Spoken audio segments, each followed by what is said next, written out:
Las rancherías son sitios llenos de misterio que nos pueden mostrar acontecimientos del pasado que hoy en día resultan misteriosos, pero que por alguna razón, hace décadas, eran ocurrencias tan comunes que se volvían leyendas. Aquí les tenemos el relato de una bruja que arrebató la vida a un inocente. Saludos a todos, mi nombre es Ricardo Ortega. La historia a contarles es una situación que pasaba por mi pueblo Acámbaro, Ciudad de México.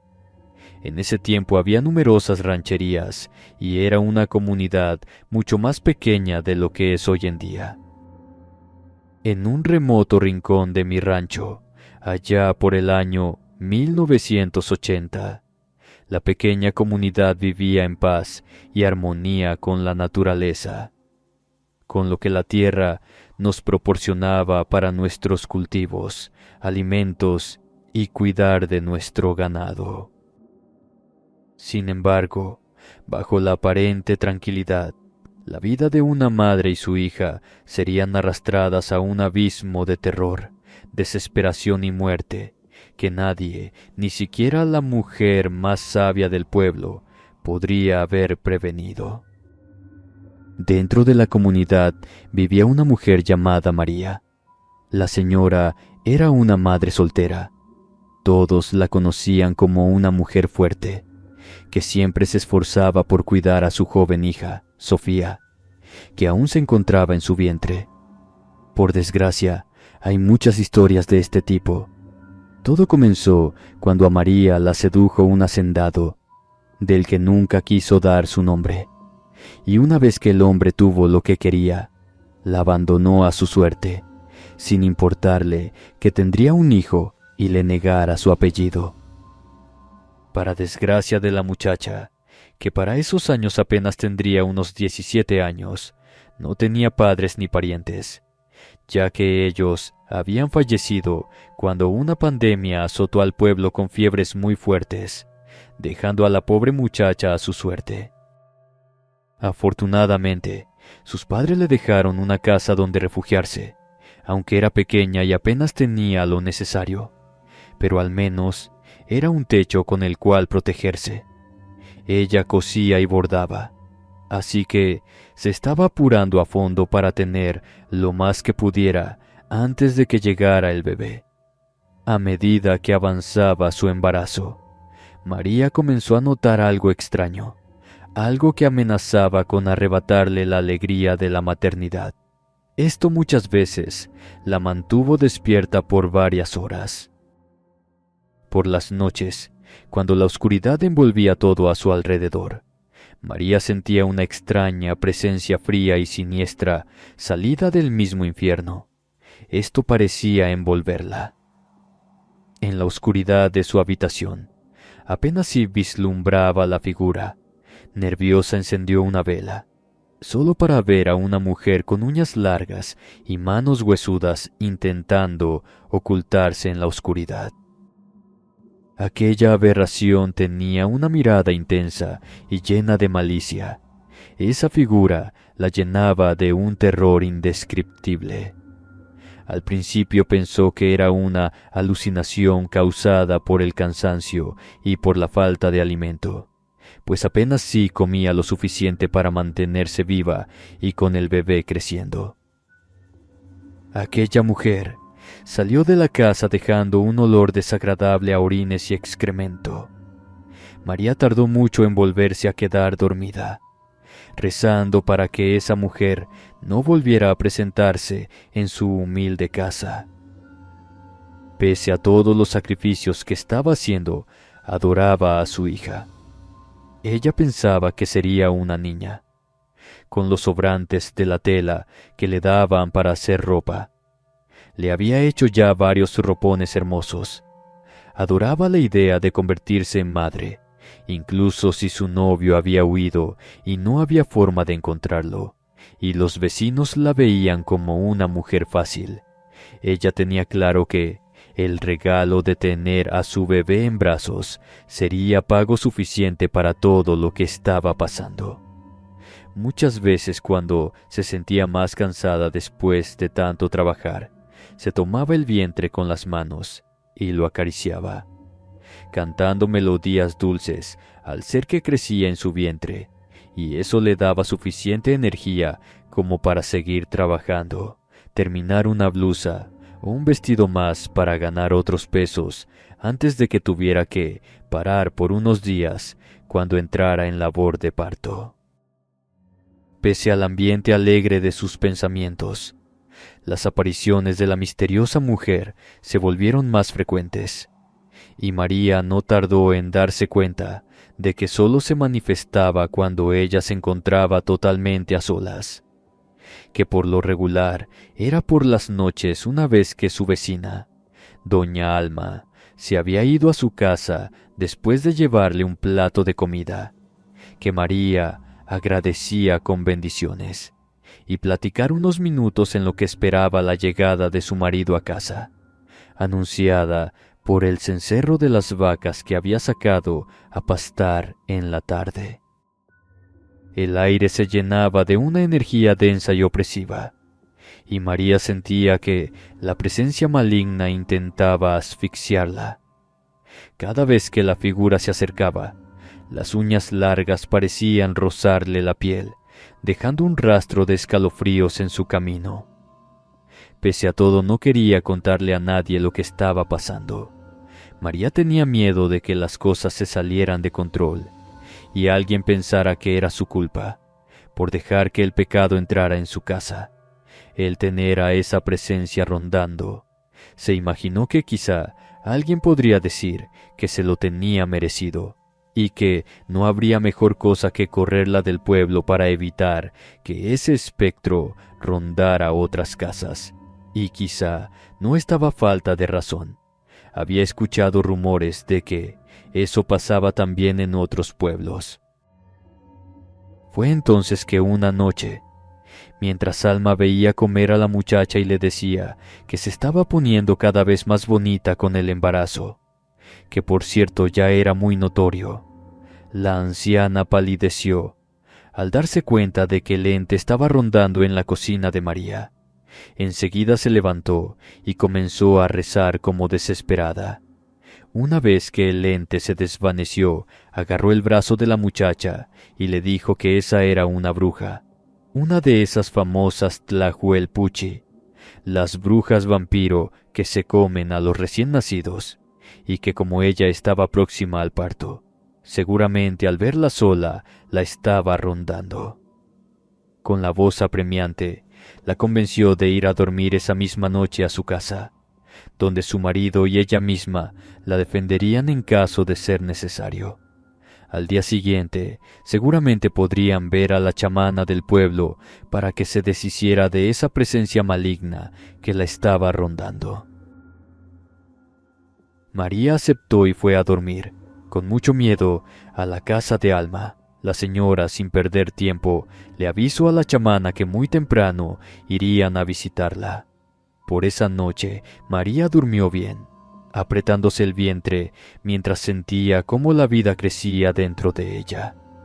La chamana era una de las vecinas más anciana y sabia de la comunidad, doña Queta, que ya había escuchado los rumores que circulaban sobre las visitas nocturnas de la oscura figura a casa de una embarazada, pero hasta que Alma la alertó de quién era la mujer a la que esa sombra rondaba, no estaba segura de la localización del ser. Preocupada por el bienestar de María y su bebé por nacer, decidió acercarse y ofrecer su don en la lucha contra lo desconocido. En una tarde calurosa, doña Queta visitó a María en su modesta vivienda. Llevaba consigo hierbas balsámicas y amuletos protectores, símbolos que con el tiempo fortalecieron su sabiduría. Con voz suave pero firme, compartió historias de antaño, leyendas y de criaturas sobrenaturales que acechaban en la oscuridad, revelándole a María que la figura que la atormentaba era una bruja, un ser que se alimentaba de la envidia y la maldad de las personas, que provocaba desgracias y que le gustaba de sobremanera beber la sangre de los recién nacidos y luego dejarle el cuerpo a los padres, para luego bailar con alegría cuando ellos derramaran lágrimas y gritaran de dolor al ver a sus criaturas sin vida. Eso asustó a María, que le preguntó con lágrimas en los ojos por qué le pasaba eso a ella, la señora, con sus cabellos blancos y semblante fuerte. Le dijo sin tapujos que era porque estaba sola en un estado muy vulnerable. Esa bruja seguramente la había estado siguiendo desde hace meses, pero como ya estaba a semanas de parir, se había envalentonado para poder quitarle la vida a su pequeña. Doña Queta guió a María en un ritual de protección, un intento desesperado de ahuyentar a la bruja antes de que su maldad causara un daño irreversible. Juntas, encendieron velas, quemaron hierbas y pronunciaron palabras, oraciones en latín que resonaban en el aire como un conjuro. María podía sentir la tensión en la habitación, mientras enfrentaban lo que para ella era inexplicable. Aún así, por su hija lo enfrentaría con valentía y determinación. A medida que el ritual avanzaba, un viento helado pareció cruzar la habitación, y la figura de la bruja apareció una vez más. Sin embargo, esta vez la energía parecía estar cambiando. La malicia cedía ante la fuerza de la voluntad y la determinación de María y Doña Queta. La bruja retrocedió, sus ojos llenos de ira y frustración, antes de desvanecerse en la oscuridad, dejando el rastro de olor fétido y desagradable.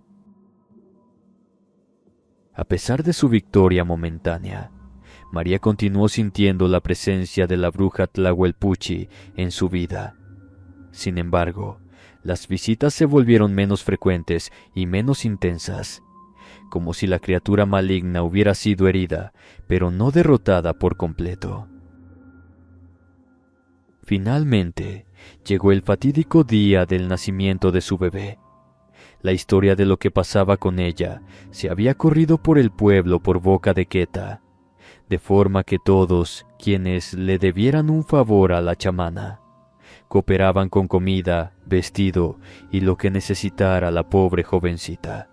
Pero nadie estaba seguro de por qué ella se veía cada vez más enferma.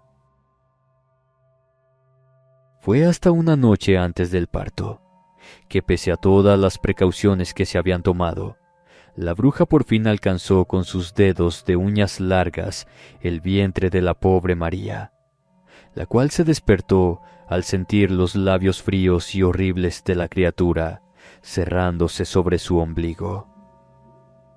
Ella se sacudió pensando que era solo su imaginación, pero al día siguiente que la comunidad celebró el nacimiento con alegría, pero la felicidad se tornó en luto cuando descubrieron que el bebé había fallecido en el vientre de su madre. Las lágrimas y el dolor llenaron el aire mientras todos se preguntaban si la presencia de la bruja había hecho lo que tanto había deseado. De entre el dolor que se había metido en cada uno de los del pueblo por la pérdida de la inocente criatura, la que más lo sintió fue la propia madre, cuyo mundo se rompió en 1000 pedazos al ver a su niña flácida entre los brazos. La enterraron rociando agua bendita a toda la tierra que estaba encima y alrededor del pequeño féretro que la comunidad ayudó a construir, para evitar que ese malvado ser volviera a las andadas. Con el paso de los años, María vivía tranquilamente entre la paz que había encontrado y el sombrío recuerdo de la maldita bruja que la había atormentado llevándose lo que más deseaba. A pesar de haber superado el terror de aquella época, una chispa ardía en su interior, una sed de venganza que se había ido intensificando con el tiempo y nadie lo sabía. María había pasado incontables noches despierta, pensando en la figura siniestra con las uñas largas y las manos huesudas, que había arrebatado la vida de su hija antes de nacer. La ira crecía en su interior como ese fuego inextinguible que solo desatando toda su ira, sus miedos y el dolor que aún tenía al haberle arrebatado a su bebé. Y finalmente llegó el día en que tomó una decisión que cambió su vida aún más. Convencida de que la bruja aún acechaba en las sombras, María se adentró en la llanura del monte, armada con una determinación cruel y la sed de venganza como su guía. Apenas tenía 23 años, pero con la enseñanza de doña Queta, antes de que la anciana falleciera, para poder buscar al ser que le había hecho tanto daño. Con su protección y los rituales aprendidos, salió a buscar a aquel ser repugnante. Durante días buscó rastros y señales de la bruja, siguiendo los pasos a través de aquellos montes vastos, la que hace años fuera la cazadora. Ahora era la presa. María avanzaba con gran determinación. Cada paso la acercaba más a su objetivo. Las noches eran especialmente intranquilas, con solo la luna llena, iluminando su camino mientras se adentraba aún más a donde la bruja de uñas largas moraba, aunque ella no sabía de los horrores que podía encontrarse en el camino. Pero, ¿qué más horrores podía haber que aquel ser que le quitó la vida a su hija? Un día, tras seguir un rastro de señales, María llegó a una cueva escondida en lo profundo de un cerro. En su interior la oscuridad ocultaba lo que ella había estado buscando, y aunque una sensación de peligro la envolvió mientras se adentraba en la abertura rocosa, avanzó sin titubear y con paso firme, lista para enfrentar a aquel ser maligno. Dentro se encontró con una escena que le heló la sangre. La bruja, con sus uñas largas y manos huesudas, estaba allí, rodeada de sus objetos con los que hacía sus malditos rituales. La bruja notó la presencia de la mujer y su mirada se alzó hacia María, llena de burla, pues sabía de quién se trataba. Pero lo que la bruja no sabía era que María no daría paso atrás, aunque sentía que su corazón latía con fuerza, mientras se enfrentaba a la criatura que había dejado una cicatriz imborrable en su vida. Riéndose como una loca, con una voz que parecía una hoja afilada, el ser le dijo con tono aguardentoso que se había tardado en encontrarla y que qué esperaba lograr con su venganza inútil. María la miró fijamente y le contestó que venía a poner fin al ser que le había quitado todo, a saciar su sed de venganza y acabar con ella. Liberaría a todos de su presencia asquerosa y corrompida, además de lo que había hecho con su pequeña Sofía. La bruja soltó una carcajada de burla. Le aseguró que su venganza no la afectaría en lo más mínimo. Ella tenía el poder de acabar con los seres como su hija. Nacían en el pecado, pero María sintió cómo la ira y la determinación ardían en su interior. Le gritó que no importaba cuán poderosa creyera ser, no permitiría que siguiera atormentando a más personas ni a ningún otro inocente. Fue en el momento exacto que la bruja soltó una carcajada que con un grito de rabia, María lanzó un amuleto protector hacia la bruja, quien respondió con una risa despectiva y un gesto de su mano. Parecía que una guerra se había desatado dentro de la cueva, aunque María sabía que no tenía la misma fuerza y conocimiento de la magia oscura. Para ella bastaba el conocimiento que la chamana le había enseñado esos años, y el dolor de madre, y su deseo de acabar con aquel ser la combinación de habilidad física y los objetos que le dio doña Queta. Podía seguirle el paso a la bruja. Los conjuros funestos que le mandaba la Tlahuelpuchi a la muchacha parecían que la haría doblegarse y matarla en ese instante. Pero la suerte ya estaba echada. Con un afilado machete consagrado con agua bendita que llevaba, dándole ánimos al saber que pronto podría acabar con ese ser horrendo. La bruja no lo vio venir, pero aún así la lucha continuó durante lo que pareció una eternidad, con María enfrentándose con una determinación implacable. Finalmente, con un último estallido de energía, la bruja retrocedió, su forma distorsionándose antes de desvanecerse en el aire, dejando un eco de su risa siniestra. Pero antes de que desapareciera por completo, la mujer le lanzó el machete, que parecía guiado por la chamana, atravesó el vientre de la bruja, haciendo que su sonrisa se desvaneciera, cayendo al suelo rocoso como peso muerto. María cayó al suelo, agotada pero victoriosa. Había enfrentado a la bruja con valentía. Se quedó allí, recuperando el aliento, mientras el silencio volvía a reinar en la cueva. Cuando estuvo lista, desenterró el machete del cuerpo sin vida de la bruja Tlahuelpuchi, no quedando satisfecha al verla tirada en el suelo. Con la fuerza que aún le quedaba, cortó la cabeza de la mujer. Antes de salir de aquella madriguera, le prendió fuego y salió sin mirar atrás. Con el paso de los días, María regresó a su comunidad, habiendo enfrentado a un pasado que la atormentaba, y con la muerte de la bruja de uñas largas, se liberaba de aquellos años amargos sin tener a su hija en sus brazos. María se volvió la chamana del pueblo. Hombres, mujeres y niños iban a buscarla, ya fuera por alguna dolencia o por alguna protección. Por María, no se volvió a ver a ninguna bruja o brujo merodeando por el pueblo, pues el solo saber que había terminado con una bruja poderosa como lo era aquella Tlahuelpuchi, se ganó el respeto y nadie se atrevía a enfrentarla.